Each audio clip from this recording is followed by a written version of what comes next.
Hi friends, இன்னைக்கு ஒரு tips தான். அது என்ன டிப்ஸ்ன்னு வாங்க பார்க்கலாம். ஊருக்கு போகிறதுக்கு முன்னாடியே என்னோட ஸ்கின்ல பருவு எதுவுமே இல்லாமல் இருந்துச்சு. அதுக்கு காரணம் இந்த முல்தானி மெட்டி தான். இது நான் எப்படி யூஸ் பண்ணுவேன் அப்படின்னு சொல்லி வாங்க பார்க்கலாம். ஒரு 1/2 ஸ்பூன் முல்தானி மெட்டி எடுத்துக்கோங்க. அந்த பவுடரு நீங்கள் தண்ணியோ தயிரோ எதுனாலும் சேர்த்துக்கோங்க. நான் இப்போ தயிர் சேர்த்துக்கிறேன். பாக்கெட் தயிர் தான்.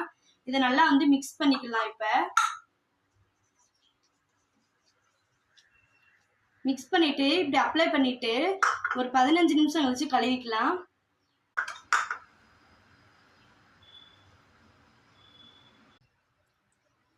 ஃபேஸை கழுவிக்கலாம். லாஸ்ட்டாக கழுவிட்டு பார்க்கும்போது என்னோட ஃபேஸ் இப்படி தான் இருந்துச்சு. அரை மணி நேரம் 1 மணி நேரம் கூட வச்சுக்கலாம். எனக்கு சில வேலைகள் இருக்கனால நான் சீக்கிரம் கழுவிட்டேன். இது நல்லாவே கேட்குது. பிம்பிள்ஸ்லாம் நல்லாவே எடுக்குது. இந்த வீடியோ பிடிச்சிருந்தா லைக் பண்ணுங்கள். பாய்.